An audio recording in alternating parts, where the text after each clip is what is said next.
Good evening, and welcome to The Way Out Show. I'm your host, Dane McCarthy, broadcasting to you from deep in the heart of the American dream. Today is August 25th, 2017, and we're looking at another beautiful, cool day after a lot of hot weather. Looks like maybe the global warming is slacking off. And that's the way it goes with the weather. It goes up and down and all around the town, and who knows where it will come down or whether it will go up again. But you can rely on the mainstream media to try to convince you that the world is getting warmer and warmer and warmer and warmer. That's just, of course, one of the many issues of the day that are more or less true, or perhaps not true at all.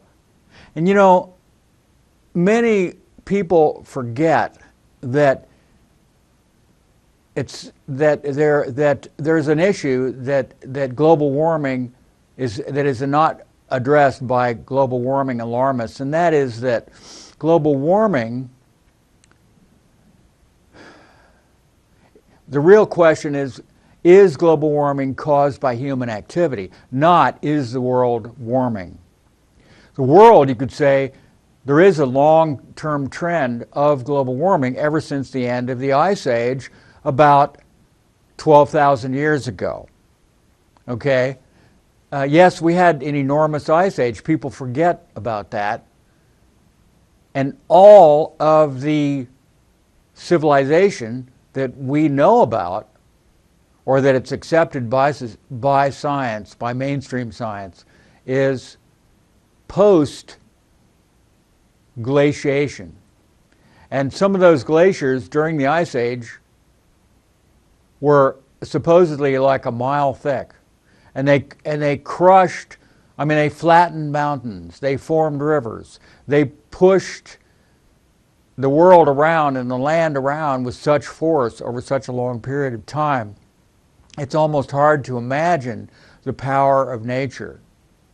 So to say that human activity is having an effect on climate is just very hard to swallow for many people, and it's getting more difficult to swallow when the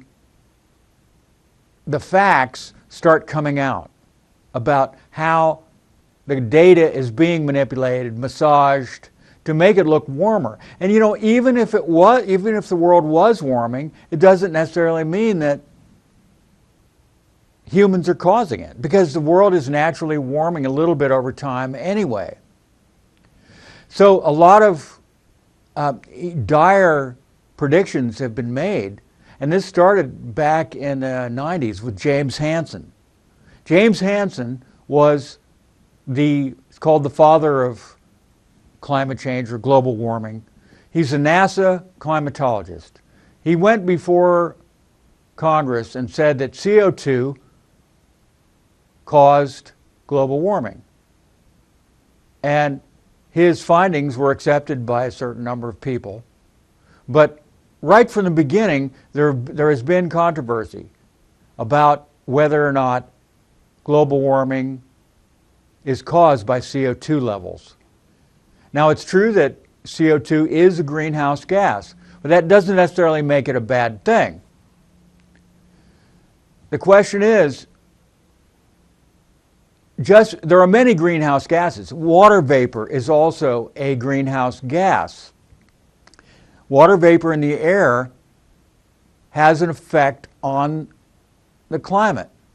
You know, the climate, if you have, there are many, many different types of gases in the atmosphere. Many people forget that, contrary to the EPA, which said that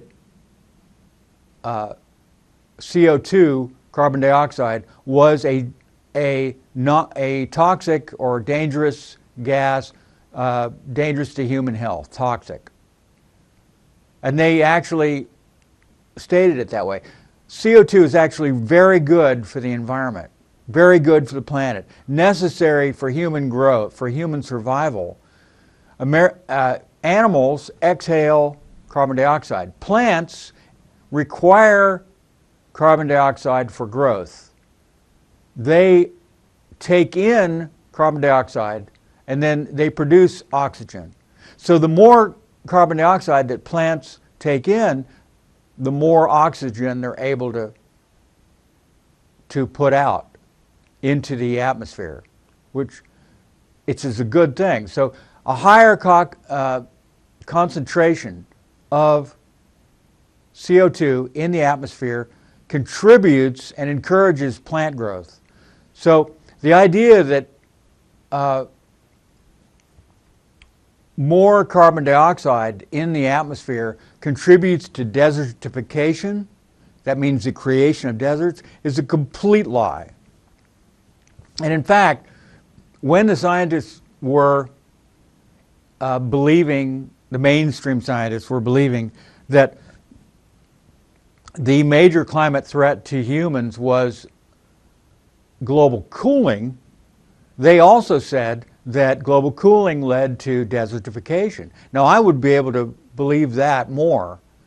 Yeah, global cooling would be more likely to lead to desertification because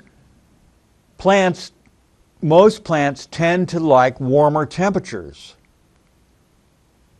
And obviously freezing is going to kill off some plants. Not all plants. Many plants are climatized to survive freezing temperatures, obviously. But in the tropical areas, you have problems when you have freeze-offs. Even in Florida, when they have freezes in the wintertime, they'll lose a huge proportion of their orange trees, orange crop for that year. If they get a hard freeze in Florida, which sometimes happens. Now, right now in Europe, they're having a very warm summer. And the New York Times, maybe some other publications, made a big deal out of this, and they talked to some winemakers, and they grow grapes. And the winemakers were saying, yeah, this is great for us to have this extra warmth and a longer season, and we can wait longer to pick the grapes. So they were the writers were sort of saying, okay, this is a result of global warming. And, well, not even the winemakers, the Italian winemakers, would necessarily agree that the climate was actually getting warmer. Now, the mainstream media will tell you that for like 3 or 4 years in a row, the global climate has gotten warmer. Each year it's warmer. Oh, they'll say July of 2017 was the second hottest month on record. I mean, this is the second hottest month. I mean, what does this mean? Does that mean that that's really true? I mean, you can't take what they're saying at face value because so many people and respected people question this. The idea that 95% or 97% or something of climatologists and scientists agree that global warming is happening is just a complete fabrication. It's simply not true. And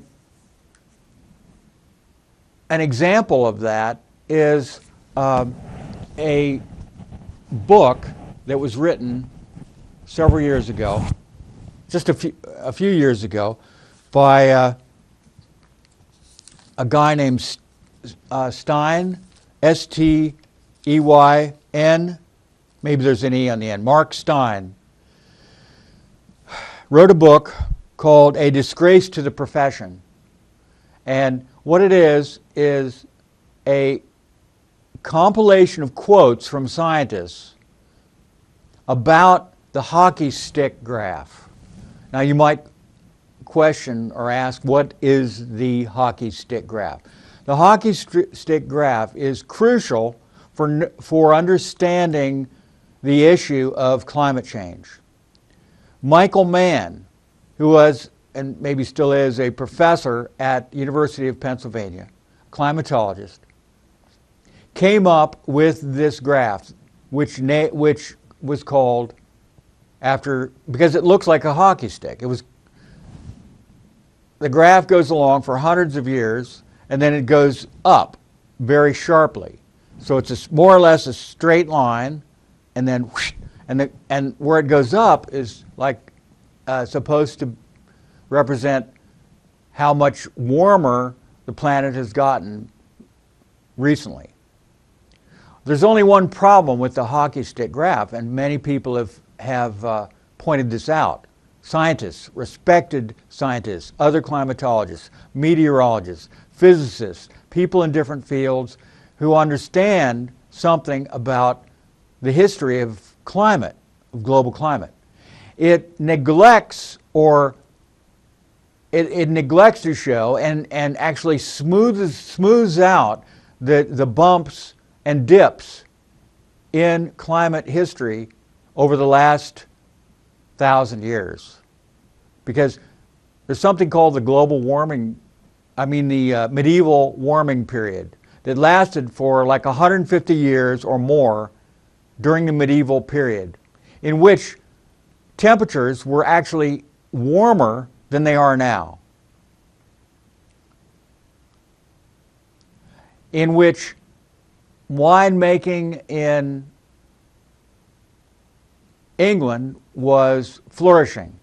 So England had a much warmer temperature than it has now. And there are other indications all over the world, and this is an accepted part of climate history. But Michael Mann had to make that go away. And so he did. And he also made the Little Ice Age go away. The Little Ice Age came after the medieval warming period, and that was when you had a huge dip in temperatures. And we're still recovering from the Little Ice Age. Little Ice Age is very well documented, just like the medieval warming period, in which the England, for instance, got so cold that the Thames River froze over, and there are 19th century drawings of people skating on the Thames in the winter, and many accounts of, snow in southern England, lots of snow, and you just don't see that now. The Thames never freezes over anymore lately, not in a long time. So this is the type of changes that you can see in the climate. And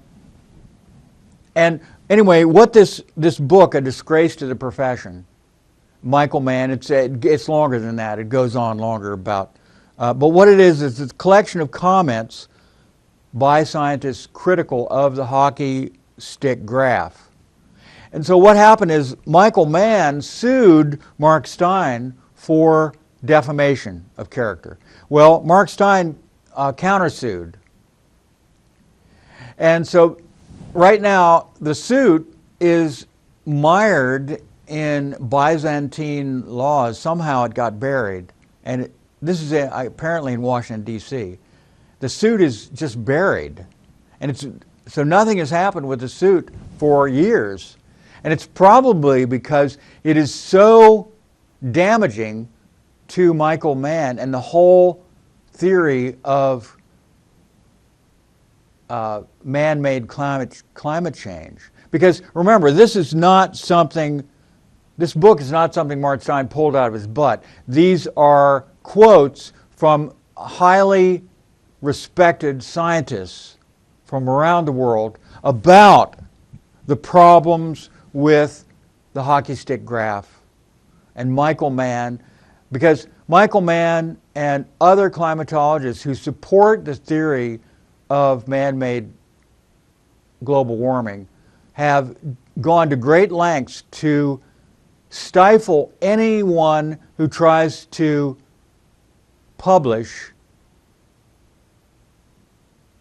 statistics, studies that contradict theirs. And so this is an example of some of the most egregious anti-scientific, on the part of the global warming alarmists, information or campaigns or smear campaigns, propaganda campaigns that is available out there. And it had got so bad with Michael Mann that it was called ClimateGate. And you can read about ClimateGate. And it just goes on and on. And anyone who's interested in the facts and actually looking at the information, it's widely available. But you need to know some basic information. Most people who believe in global warming really know nothing about the issue. They haven't done any research. They just believe, what the New York Times says, or MSNBC or CNN, and don't really look into it. And they don't understand that they're being lied to. And why are they being lied to? The reason why no one ever gets fired for lying to the American public is because if they don't lie, then they will get fired. If they do lie, they will not get fired. That's because people like Rupert Murdoch and people who are on board with the idea of climate change are extremely powerful global elites who stand to gain from the institution of climate taxes, carbon-based climate taxes that they would like to introduce to every human. And your taxes, if they get their way, would be based on your carbon footprint. So the more carbon you use, the more you would be taxed. And you might say, well, how are people going to know how much carbon I use? Can you understand the insanity of this idea? This is just a way to get people's money. That's all it is. And the big corporations can, buy carbon offsets, which will allow them to use more carbon. And they have ways of getting around this. But for the average person, they're not going to be able to, if this were actually instituted in a worldwide way, and what it's going to do is impoverish people. It's going to prevent them from using the technology that's available because they're going to be afraid of having to pay more taxes. And it has these high taxes have a depressing effect on people's ability to build businesses, to hire people, to expand businesses. Because every time you expand, you're going to be increasing your carbon footprint. No matter what you do. If you are an ambitious guy who wants to drive somewhere, who has to, want to work and drive, he's not going to be able to, he's going to have to pay for that extra in the form of taxes, because every mile that he travels down the road is going to be taxed because of the carbon dioxide that's coming out of his car. And so how are people going to know to come to some idea of what a person's carbon footprint is? That means that you're going to need a surveillance state which is so intrusive that there will be virtually no privacy left. And democracy will be gone. You won't be able to just say, look, we're not paying this. We decided not to. We voted and we decided we're not going to be paying these taxes. No, these taxes will be levied by a global government.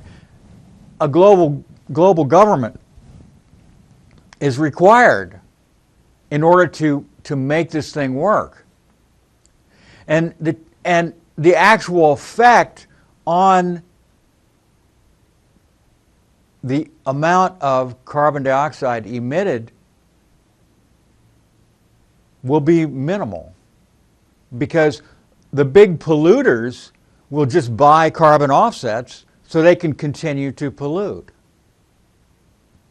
And we'll plant a tree, plant some trees or somewhere or something, or we'll dump some iron shavings in the ocean and cause algae blooms. And algae, of course, is a plant. I mean, this is just the kind of crazy stuff that they actually talk about doing.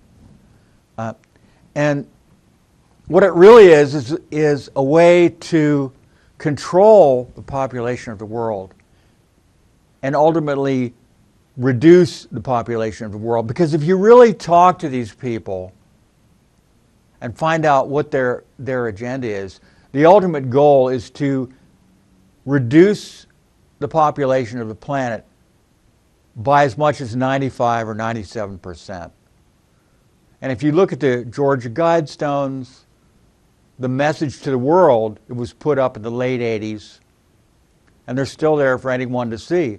The very top suggestion or command on the Georgia Guidestones, at the very top of the stone, you'll see the command in many different languages, including English, that the world's population will be maintained at 500 million, not 5 billion, but 500 million. That's half a billion. We have over 7 billion people on the planet right now, and they would like to reduce it to 500 million total. That's just a little over how many people we have in the United States right now. I think we have 350, somewhere around 350 million. So 500 million for the complete and total world population. And this would call for a massive human extermination, essentially, because this is not something that could just happen naturally. There would have to be unbelievable control over people's lives. You'd have to, the kind way, well, I don't know how kind it is, it's really not kind, but I suppose mass forced sterilization. But I think that they're also talking about war, they're talking about famine, they're talking about bioweapons to cause massive plagues, diseases in the future. This is what they would like to do. This is what they would like to see. Because these global elite, this very small group of men, a few thousand when you add them all together with their families, their immediate relatives, and maybe some friends, they run the world. They own the world. They are bankers for the most part, aristocrats, enormous landowners, people who have dynasties. They pass their wealth on down for sometimes hundreds of years. They've been passing that wealth on. And each new generation, a few of the most, the brightest are selected to control those assets, that incredible assets. It is estimated that the Rothschild family is worth perhaps maybe $200 trillion. I mean, in other words, they own the world. They're the top. The Rothschild family were billionaires back in the early 19th century. And you can imagine in all this time how much money they could have accumulated. The Rothschilds started way before then and actually invented modern banking processes, systems, modern banking systems that we use. The Rothschilds, they could be traced, the history could be traced back to the Rothschilds, the Rothschild family. They invented it, and they've been benefiting. And you notice that the name Rothschild is never seen. You don't see it ever in the New York Times, the Washington Post, the Guardian. I mean, I never see it. I guess I'd have to do a Google search. It's rare that Lord Evelyn de Rothschild or any of the other major Rothschilds. Now, there's some Rothschild people out there who are not necessarily directly connected with the family, but I'm talking about the core group of a very few people that control literally hundreds of trillions of dollars. And it's hard to believe. There are estimates that it actually goes, the fortune may actually go up into the quadrillions. And it wasn't until probably, I don't know, 50 years ago that the Rothschilds decided to completely retreat into the shadows and get out of the public eye almost completely. I had an economist who taught at Ohio University tell me, I mentioned the Rothschilds, and he was a career university economics professor, and he said, I haven't heard that name in many, many years when I mentioned the name Rothschild. And I found that a very interesting statement. So in other words, he teaches economics, but without mentioning the Rothschilds. That's kind of like teaching science and not mentioning Tesla. Nikola Tesla, who is seminal and the foundational scientific genius who almost created single-handedly the technology that we now have today. And yet, his name really wasn't mentioned. And now he's getting a little more credit. But for a long time, Thomas Edison, oh yeah, he was just treated like a god. But Tesla, who was way smarter than Edison, in fact, Edison and Tesla had a competition going. Edison was working with direct current, DC. Tesla came up with AC, alternating current, which is far more practical. And of course, Tesla's AC, alternating current, came out on top, and so that's what we use for the most part. There are certain applications where DC is used, but minimal. And there's so many other things that Tesla did and doesn't get credit for it. Now we have this car company called Tesla.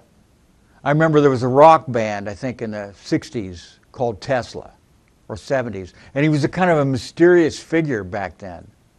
And they were trying to honor him, I guess, by naming their rock band. And they understood the magic of Tesla. This guy was beyond what people even understand today. His abilities were so far advanced that some people speculated that he might have been from another planet. And yet he was vilified, and his reputation was destroyed. And partly it was because of J.P. Morgan. J.P. Morgan was a financier of Nikola Tesla. And Tesla said, I have a plan to electrify the entire world, to give everyone wireless communication ability. And Morgan he was a huge financier, right up there almost with the Rothschilds, Rockefellers, right, buddies with Carnegie and these guys. Well, there was one problem. Tesla wanted to make it free.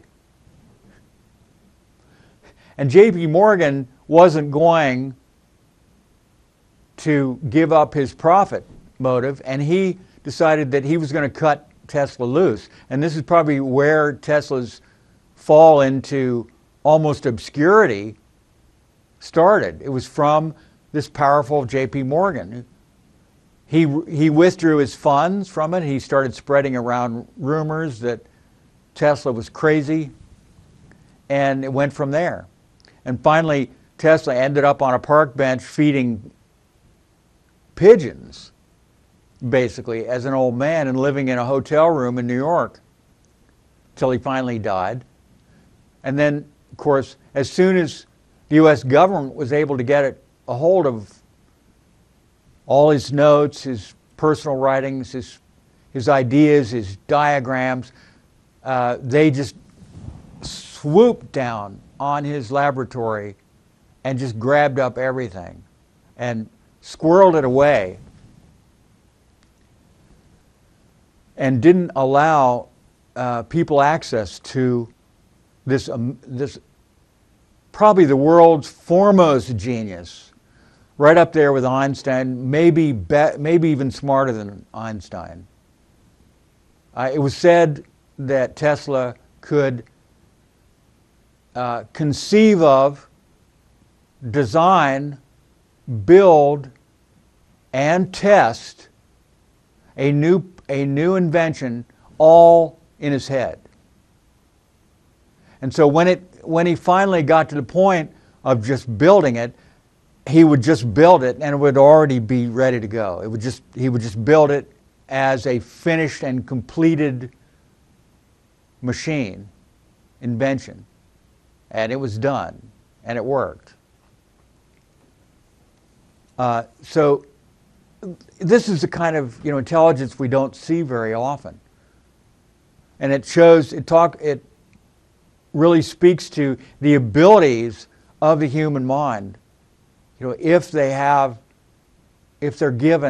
human brain is allowed to function at its maximum, we have to assume that Tesla's brain was probably working at its maximum capabilities or near maximum capabilities. So, what we're seeing in the world is an effort to take the human brain out of the equation to a large extent. We have the calculator, the pocket, the iPhone, the various computers and everything, the self-driving cars that are coming, and people are just supposed to sit back and let the machine do the work for them. And I was thinking today about what will happen when the self-driving car hits the road and people just turn the vehicle over to the machine, and what is going to happen. And it's really hard to believe that this could actually work, because there are so many split-second decisions that have to be made when you're driving, that you make all the time driving down the road in a car, that is instinctive, almost instinctive. You're really not even having to think about it. There are so many little obstacles that happen when you're driving that people just instinctively go around, most people.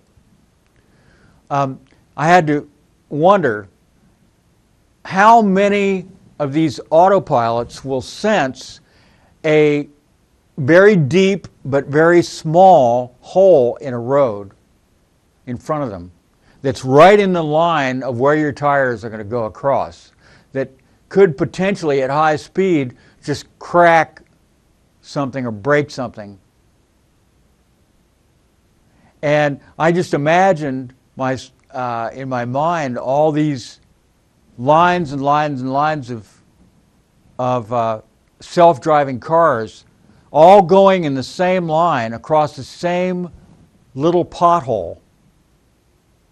And because of the angle, I'm assuming there's going to be some eyeballs on the road that the computer's going to have. Is that computer going to be able to swerve out of the way of that little pothole? Or is each car just going in a line, just going to go right through that pothole? Bang, bang, bang, bang, bang, as each car goes over, and the pothole just gets bigger. Because one of the things that they're planning to do is once the cars get self-driven, then the idea is you can drive a lot closer together. You don't have to have this wide distance between cars that is recommended now, because they're going to rely on that computer to stop you or prevent you from hitting the car in front of you. If that car, supposedly the reactions will be so fast that they'll be able to stop the vehicle if the vehicle in front of you puts on the brakes quicker than you would be able to hit the brakes yourself if you were in charge of that car, hence, making it more safe. Is one of these vehicles going to be able to notice something like a little piece of wood on the road, which often happens? Just a little square chunk of wood or metal, a piece of metal, a jagged metal. And this is the kind of thing that a driver, an alert driver, sees all the time and avoids. Are they going to be? Is the autopilot going to be able to see that in time? I just find it, hard to believe that they're going to be able to pick up. That computer is going to be able to pick up those little subtle things. Like, for instance, if you're looking far ahead down the road and you see a deer off to the side of the road, just standing there, and your eyes can pick it up, but a deer, especially at certain times of day, at dusk, of course at night you're not going to be able to see them at all, but they're really good camouflage. Is a computer going to be able to see that deer and tell the vehicle to slow down because that deer might run out in front of the road? Is the computer really going to be able to see that and make that decision? I kind of doubt it. Is the computer going to remember that there's a dip in the road that's kind of a scary dip, where maybe the road surface is sunken down, maybe from, like we have around here, an old mine or something and they haven't got around to fixing it yet. The road crews, this is a big deal when a big section of the road kind of dips down like that. And, the driver who's been on this road before is going to know that, and he's going to remember that. And he's going to know to slow down a little bit or avoid it. Is the computer going to be able to know that? That little subtlety? Or is the computer going to for instance, recognize an overhanging tree branch or something that is too close, a little bit too close to the car? Or how about, is the computer going to be able to tell you to avoid hitting someone's side view mirror on a really narrow street? The side view mirror, sometimes they match up. And they're sticking out on your car, and they're sticking out on the other guy's car. Is the computer going to be able to tell you to avoid that? Is it going to notice that there's a side view mirror sticking out at the exact same level as your side mirror when you're really close, going kind of slow down a narrow street? I just wonder about these things. So I'm just wondering if a lot of these fantasies, a lot of this technological innovation is really just sort of pie in the sky. And it may be not, maybe they're going to realize that this just really can't happen. It's really not safe. And it would be better just to continue on. People just assume that machines are going to run our lives. Just assume that that's inevitable, that there is no turning back from a completely mechanized society. I, for instance, was in Kroger's the other day, and they have a whole section of Kroger's now that is completely automated. There are no checkout people. And they do have some checkout people. They have the checkout area where you could go if you want someone to check you out, or there's the machine. And there's really no advantage to using the automatic checkout unless there's so many people in the store that there are long lines. And maybe you're only got a few items. And you can do it. But guess what? When I was there, they had employees who were standing there helping people check out. And they didn't used to have that before. And I was thinking to myself, so now they're back to using humans to help other humans negotiate their way through this automatic checkout process. In fact, the woman who checked me out, I mean, she did the whole thing. She actually pressed all the buttons. She didn't just watch. She did the whole thing and checked me out from the self-checkout place. So really, what does that mean? Does that mean that maybe people just aren't comfortable doing it by themselves? I know one reason that people are there, and they still have the actual people, cashiers at Kroger's and different places checking you out, is because that's what people want. They actually enjoy talking to a human while they're buying their groceries. Who would have thought? Who would have thought?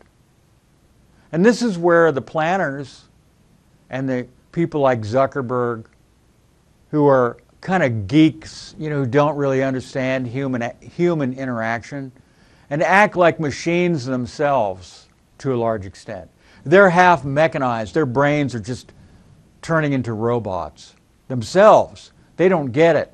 They're like maybe a little bit autistic or something, and they don't understand the necessity because they don't feel anything. They feel like a machine themselves. They believe that people are machines, but they're just made out of meat instead of metal and plastic.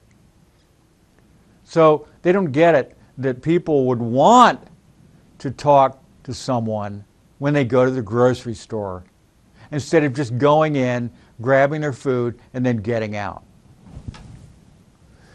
Apparently, one of these big companies like Google or Amazon has a store that it's kind of a test store where all you do is you walk in the store, you grab your food, you walk out. You don't have to check out your food or pay any money at all. You don't have to carry a wallet with you with money in it or a credit card or anything. But when you walk in the door, you are ID'd automatically, electronically, as you walk in the door. And every item of food is also ID'd electronically. So you're followed all the way through the whole process of buying your food until the moment you walk out the door with all these items, and they're all electronically scanned. And then the bill that you're charged comes directly out of your bank account without you even having to do anything. And so this service, this automatic store, is only offered to the employees of this company, Amazon. I think it's Amazon. For now, but they may institute this at some point in the future. Now, some people really like this, and they trust that an electronic brain,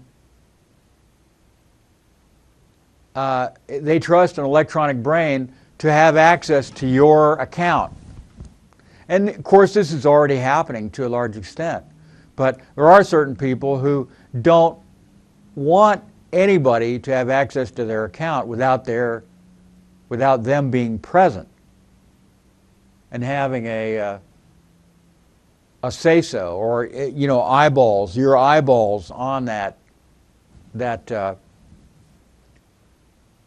transaction, so you know exactly what's going on. But people are getting more and more trusting.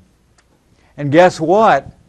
What we're seeing is more crime from people getting ripped off because of the easy access to people's accounts.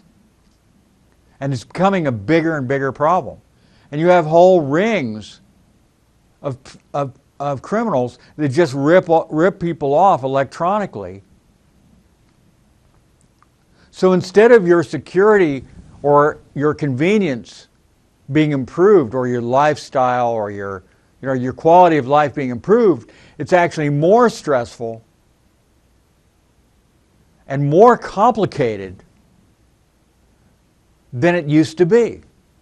And is this progress? Is this better? I would argue no. I would argue no. There's a reason why people like the Amish do so well.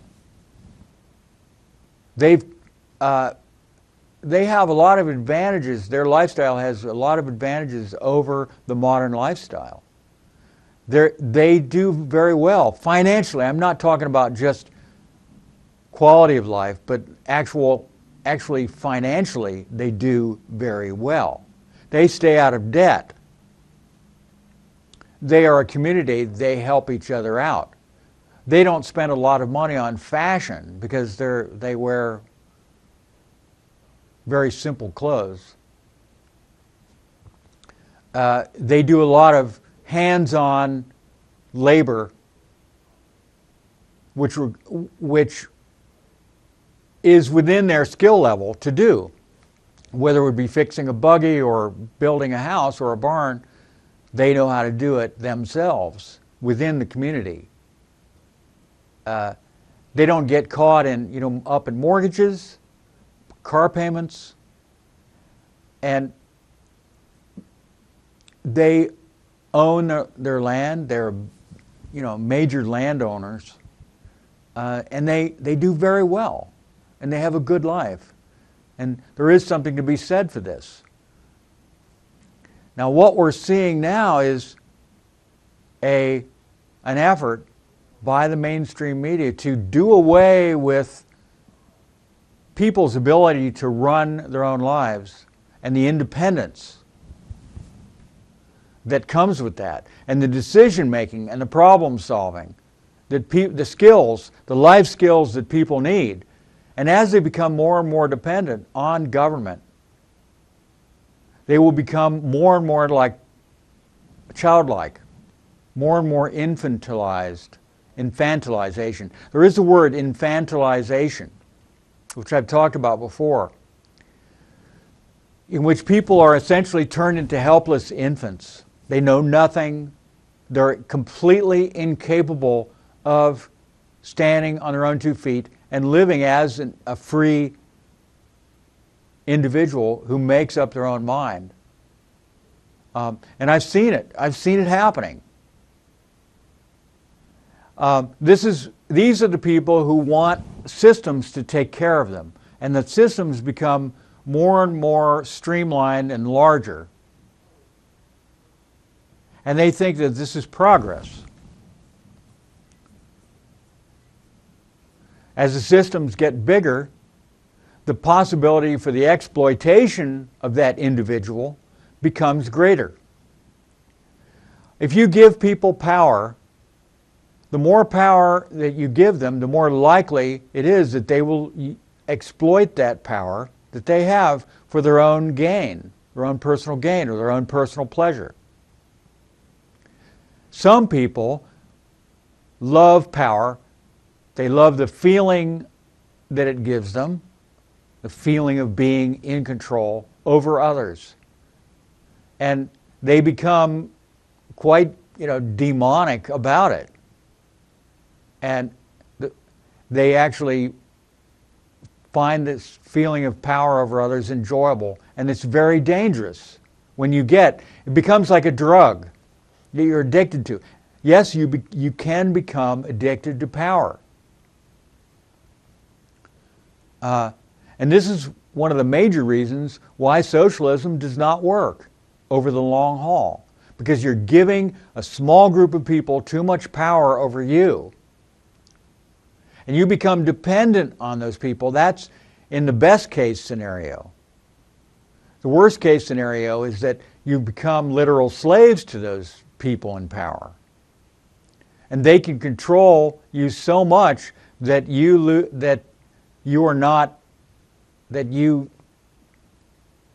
survivability goes way down.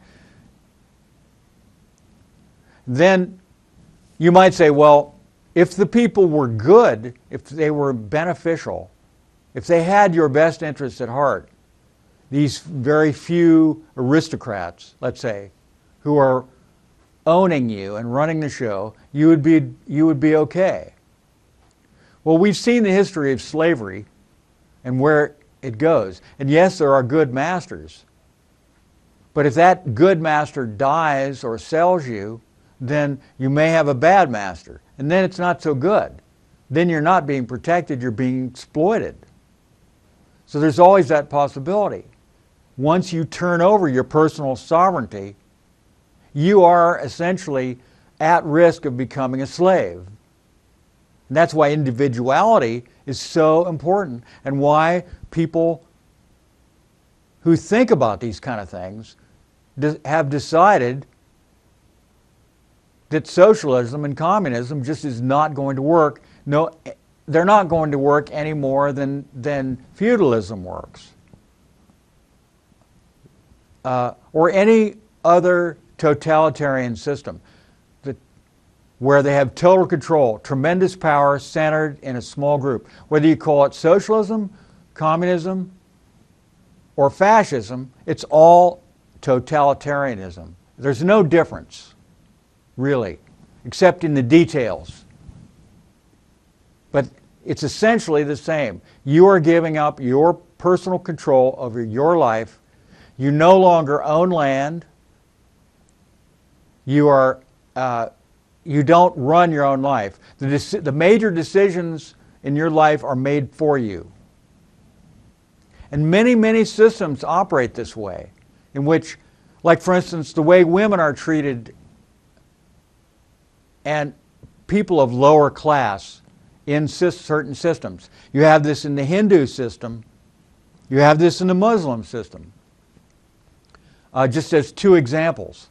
In the Hindu religion, which is also a lifestyle, and it's a political organization as well as religious, you have a caste system in which certain people are lower caste. And this has not gone away. It's still there. People think, oh, that's gone. No. I talked to some Hindu people. It's still in effect in India. And the Hindus are still discriminating against people of a lower class to a large extent, especially in certain areas. Now, it is true that some of the untouchables have become wealthy and famous, but many of them are still suffering under the caste system. In the Muslim system, the discrimination and the status of women as a second class, lower class, is well established. they do not have the ability, the freedoms that the men have. I'm just looking at a New York Times article from a couple of days ago in which it says, India's high court strikes down instant divorce for Muslims. India has a high percentage of Muslims. It's a minority, but it's a big minority, very big in India. And under Muslim traditional Sharia law, if you say, I divorce you 3 times to your wife, you can divorce her. And you can turn her out of the house with nothing on the street if you want. Women do not have that ability. It's a long process and very difficult for a Muslim woman, to divorce her husband. For men, not a problem. So here's where India, the courts, which is mostly run by Hindus probably, say that this is not good, we're not going to allow it. Well, who would have known? There are many, many other Muslim countries that they don't have that. That's just one example of how women are treated and under this. Now, other religions have other issues. I'm just using this as one example because here's the article in the New York Times. Well, just the inability to uncover your head if you're a woman. A man does not always have to have his head covered, but a woman does. And no hair is supposed to show. That was like, oh my gosh, that's awful if hair shows. This is the kind of thing that we saw in medieval period in the West, where women covered their heads. If you look at medieval paintings, women covered their hair. So this is a holdover from hundreds of years ago in the West, in Christian society, which you don't see so much anymore. It got up until recently, women were not supposed to go out without a hat. So this is kind of a holdover, but that's no longer the case. You don't see that. 19th century, 100 years ago, yes. Well, I've about run out of time, so that's all for this week. So we'll see you later and enjoy your weekend. Have a good evening.